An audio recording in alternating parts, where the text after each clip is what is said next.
জয়গুৰু শংকৰ শ্ৰীমন্ত শংকৰ হৰি ভকতৰ জানা যেন কল্পতৰু তাহান্ত বিনাই নাই নাই নাই আমাৰ পৰম গুৰু ৰাম তাহান্ত বিনাই নাই নাই নাই আমাৰ পৰম গুৰু। আমাৰ নাম জ্ঞানী জসবীৰ সিং। বৰকুলা অসমৰ বৰকুলা অসমীয়া শিখ গাঁৱৰ নানকশ্বৰ গুৰুদ্বাৰৰ আমি মুখ্য শিখ পুৰোহিত অৰ্থাৎ গ্ৰন্থীজী বুলি কয়। শ্ৰীমন্ত শংকৰদেৱ সংঘৰ উত্তৰ পূব ভাৰতৰ হৈ থকা নাই। শ্ৰীমন্ত শংকৰদেৱ সংঘৰ এটা সাংস্কৃতিক সাহিত্য ধাৰ্মিক অৰাজনীতিক এই যি সংগঠন ভাবি শ্ৰীমন্ত শংকৰদেৱ সংঘৰ নামেৰে যি নগাঁও পলাশনীত 1930 চনত যি জন্ম হৈছিল আৰু সেইখিনি সময়ত মাননীয় হলধৰ ভূঞা ডাঙৰীয়া ৰমাকান্ত মুক্তিয়াতা লক্ষ্মীনাথ বেজবৰুৱা ইত্যাদি সকলে নেতৃত্বত যি আমাৰ গঢ়ি উঠিছিল। আজি আমি দেখিবলৈ পাইছোঁ আজি প্ৰতি বছৰে আমি অসমীয়া শিখ সম্প্ৰদায়ৰ দিনৰ পৰা আমি প্ৰতিনিধি হিচাপে আহি আছোঁ। আমাৰ এটা সুকীয়া ধৰ্ম আছে, আমি শিখ ধৰ্মৰ মানুহ, কিন্তু শিখ ধৰ্মৰ জগতগুৰু নানক চাহেবৰ সৃষ্টিকৰ্তা তেখেতে শিখ ধৰ্ম প্ৰৱৰ্তন কৰিছে আৰু জগতগুৰু শ্ৰীমন্ত শংকৰদেৱ গুৰুজনায়ো এক শৰণবাদৰ ওপৰত তেখেতে শৰণবাদৰ কাণ্ডাৰী। কাৰণ অসমৰ বৰলোহিতৰ পাৰত 1505 খ্ৰীষ্টাব্দত জগতগুৰু নানক দেৱজী আৰু জগতগুৰু শ্ৰীমন্ত শংকৰদেৱ গুৰুজনা দুয়োজনৰে মহামিলন ঘটিছিল। এইটো আমাৰ শিখ ইতিহাসত উল্লেখ আছে, শিখ ইতিহাসত। গতিকে আমি ভাবোঁ যে আমাৰ দুই ধৰ্মৰ এটা মুদ্ৰাৰ ইপিঠি আৰু সিপিঠি। গতিকে শ্ৰীমন্ত শংকৰদেৱ গুৰুজনাই কৈছে এক দেৱ এক দেৱ একবিনে নাহিবে।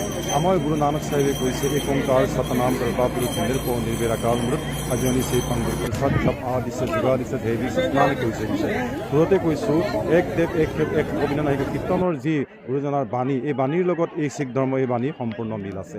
আৰু আমি অৱশ্যে শিখ ধৰ্মত আমি শ্ৰীমন্ত শংকৰদেৱ সংঘৰ হিতাকাংক্ষী বা শুভাকাংক্ষী হিচাপে আমি প্ৰতি বছৰে আমি আহোঁ। আৰু এতিয়া আমাৰ অনুভৱটো হৈছে যেনেকৈ গুৰুজনাই উবা নৰলোক হৰি ভজুক বুলি কৈছে, অৰ্থাৎ গুৰুজনাৰ দৃষ্টিত হিন্দু মুছলমান শিখ ইছাই কোনো নাই, সকলোবিলাক এক মানৱ জাতি। আমাৰ শিখ ধৰ্ম তেনেকৈ কৈছে একে পিতা একে চেকি হাম বাৰিকে তো মেৰা ঘূৰি হাই। গতিকে এজনেই গুৰুজনে নগাৰ নৰোত্তম গাৰুৰ গোবিন্দ আনকি ইছলামৰ চান্দ খাইকো তেখেতে নিজৰ শিষ্যত্ব গ্ৰহণ কৰিছিল বা তেখেতৰ নীতি আদৰ্শৰ মতে চলিছিল। আৰু জগতগুৰুজনাৰ যেতিয়া চান্দ খাই আপোনাৰ দৰ্জী আছিল, ধুতিৰ ওপৰত পিন্ধিবলৈ এটা চোলা কামিজ যেতিয়া তেখেতক জিলাবলৈ দিছিল, তেতিয়া জগতগুৰুজনাৰ 4খন হাত দেখা পাইছিল। আৰু তেখেত চতুৰ্ভুজ দেখা পাই পেলাই চান্দ খায়ে তেখেতৰ 4খন হাতৰ সৈতে এটা যেতিয়া চোলা চিলাই আনিছিলে ধুতিৰ ওপৰত পৰিধান কৰা, গুৰুজনাই কৈছিলে যে চকুৰি ভকতেও আজিলৈকে এই দৃশ্য দেখা নাপালে, তুমি দেখা পালে কাকো নক'বা। গতিকে এতিয়াই তুমি চান্দ খাই দুটা হাত আঁতৰাই দুটা হাত লৈ আহা। গতিকে তেওঁ আৰু ঈশ্বৰ নহয় কোন নহয় কোন।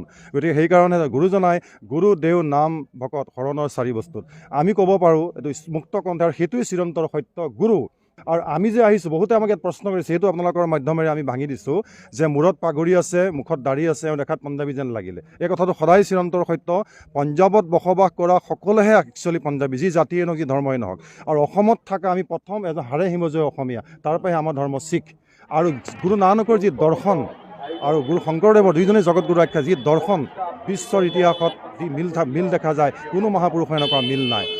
এই বাপজনাই সুন্দৰভাৱে ব্যাখ্যা আগবঢ়ালে, সঁচাই ভাল লাগিছে। গুৰুজনাক বিশ্বৰ দৰবাৰত প্ৰতিষ্ঠা কৰাৰ কাৰণে সকলোৱে প্ৰচেষ্টা অব্যাহত ৰাখিছে। আপোনালোকে ভিডিঅ'টো চাই কেনে পালে নিশ্চয় কমেণ্ট বক্সত কমেণ্ট কৰি জনাব। আৰু যদি মোৰ চেনেলটোত নতুনকৈ আহিছে নিশ্চয় মোৰ চেনেলটো ছাবস্ক্ৰাইব কৰি দিব। পৰৱৰ্তী সময়ত আৰু এনেধৰণৰ ভিডিঅ' চাবলৈ পাব।